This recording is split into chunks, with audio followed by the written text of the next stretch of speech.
Magic is more or less the art of more or less the art of influencing in Bruno's cosmology, and it was heavily utilized by Reich. Bruno. Yeah, he talks about him quite a bit. Some pretty early statements I want to say about kind of mass psychology, really. Really, if anything, the magician from Bruno's De Vinculis sounds a lot like a marketing exec. You know, his magus is the man who can wield influence to convince people that he knows them better than they know themselves, and can wield influence over them that way. The Nietzschean Übermensch exists today in the form of corporations.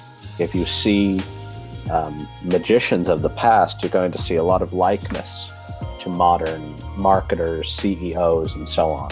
They don't have the aesthetics, they don't have the trappings of a magician. They have the power of one.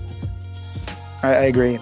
You can see, the magicians of old, but they're no longer kind of operating on the outside of society, or they're no longer operating as, kind of an unknown, kind of dazzling force. But we kind of, they live among us, and now they're, wielding their influence.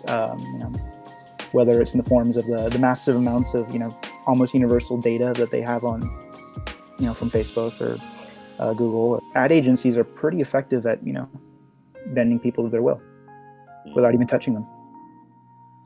That's why, my whole argument is essentially that each individual has to attain this mass influential state, which is something that Burroughs talks about quite a bit. The ability of the individual to, with technology, influence en masse.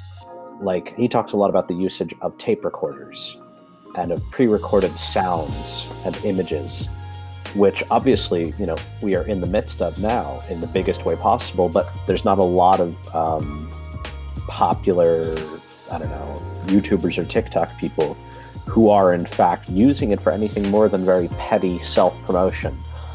People don't realize yet what their platforms could induce in the world if they were to popularize one idea or another.